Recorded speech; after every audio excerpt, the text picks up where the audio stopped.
Hello, hello.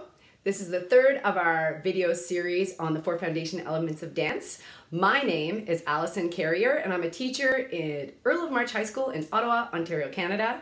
Today, our third element of dance that we will be discussing is timing. Enjoy. When we talk about timing, I think the most important thing I like to speak to with my students is that choreographers during the creative process are choosing different types of timing techniques in order to bring across their narrative and also just to ensure audience engagement.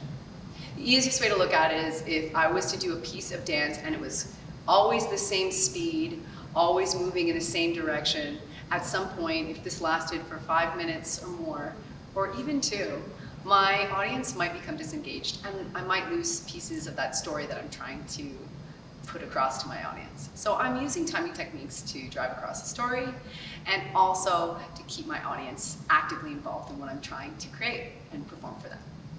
So when we talk about timing, I think the first really important area to look at is speed. And when we talk about speed, it's really simple. It's fast, medium, and slow. So if I'm moving very, very quickly on stage, let's say I did that for 5 minutes long, that would be slightly overwhelming for an audience. It's just the same as I'll ask students, okay, now if I use slow speed, so I had dancers move really slowly for 5 minutes straight, how is my audience gonna feel? Ugh. So we're gonna have to have some variation between fast, and then we'll call that medium, and slow, in order to keep my audience actively involved in what I'm doing, right? And to keep our energy and attention on. Aside from speed, there are 2 other components I'd like to mention, which are retrograde and repetition. Also, and the use of pause. So retrograde, that means going backwards through time. So if I did a phrase of choreography forward, then what I might do in retrograde is do it entirely backwards. So I would do something forwards in time, and then I would move back and do the choreography in reverse. That is retrograde. Repetition is repetition. Let's say I raise my hand up, and then I do it 3 more times. That's repetition. So I'm going to use a timing technique of retrograde, repetition, and then also finally pause. So I tell students, especially when they're really new to the creative process, that they don't have to just keep dancing and dancing and dancing and dancing. You can stop. You can use moments of pause to accent what you're doing, to call back the attention of your audience, and to really make moments stand out. Not every dancer on stage has to use pause. So if I have one dancer on stage who pauses while the rest are moving in fast speed all around them, well, my audience is going to look directly at that slow-moving or paused dancer. So if I want to call attention to a moment or a dancer or a feeling or a shape, I might add the use of pause and actually juxtapose that with something that's moving quite quickly, or maybe in retrograde, etc. So I can use timing techniques together to call attention to certain aspects of my choreography.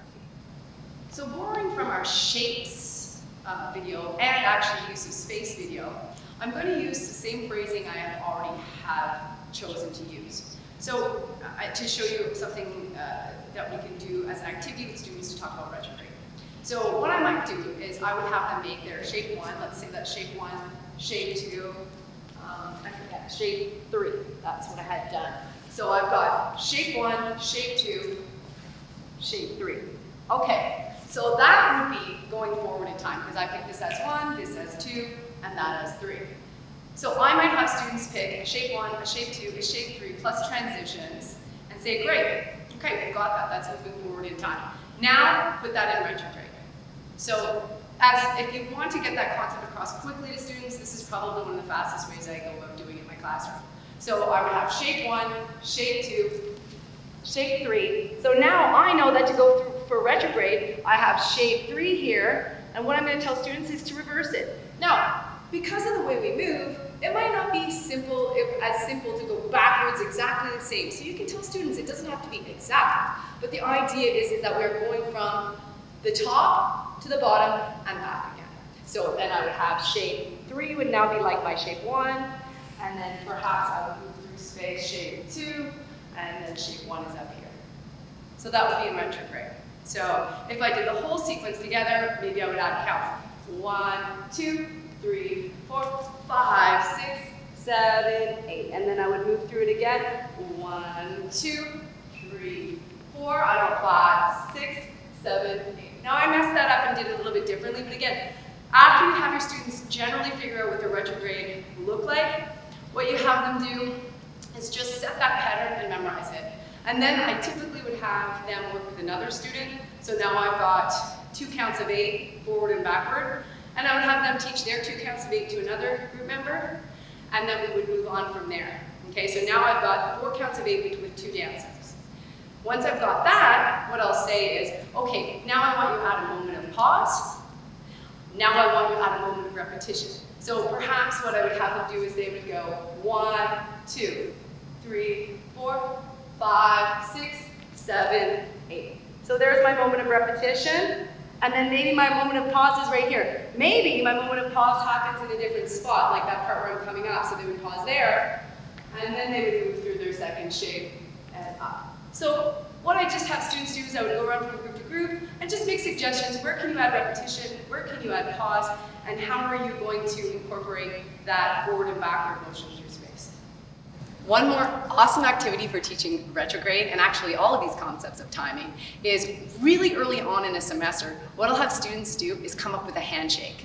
So I'll partner them up, and I'll say, you have to make a handshake without speaking that has at least 10 moves. So students will be like elbow bump, clap, turn, jump, whatever it is, they have to have 10 moves of a handshake that they silently make together.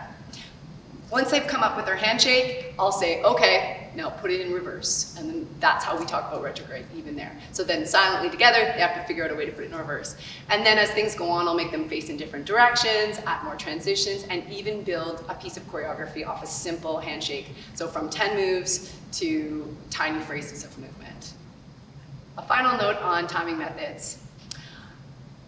We have 3 types of timing methods that we can talk to when we're seeing more than one dancer on stage. Those are unison, sequential, and random timing. We explore concepts of unison, sequential, and random timing often in my classroom because they are really easy to identify and employed often in choreography. Unison timing is when you have dancers on stage, they're doing the same thing at the same time. Sequential, they'll have dancers on stage. They will be doing the same thing, but at different timing. And then finally, random timing is completely that. Different moves, different dancers, different timing. Anytime you have partner work, when the dancers are working together, that's random timing. Anytime dancers are doing different things at different times, that's random timing. A great activity to do with students or a little mini project is I'll have them in groups and I'll say, in your piece of choreography, you need to have at least 2 counts of 8 of unison timing together so that I can see it and identify that you understand you're doing the same thing at the same time with all of the dancers that you're working with. And then you have to have 2 counts of 8 somewhere else in the piece of sequential timing. So same thing, different timing. Sequential timing, a note on that, I do think it's really important to mention to students that for me, yes, a canon or canonization, so one movement, so if I had a head turn, a head turn, a head turn, a head turn, that's a canon. And that is sequential timing, but when I'm working with students, I want them to be more complex. So not just one move being copied one after the other. So we take more complex phrases of movement and we do them with different timing amongst the dancers. I think that's really important. Not that a canon isn't important, but that there's a distinction between the two.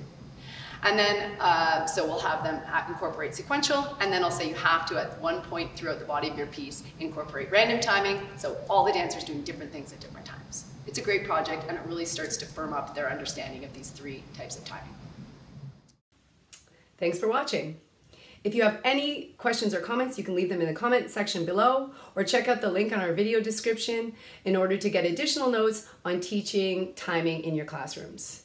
Stay tuned for our 4th and final video, which explores the concept of motion and how we can use that to deepen our understanding of our 4 foundation elements. See you there.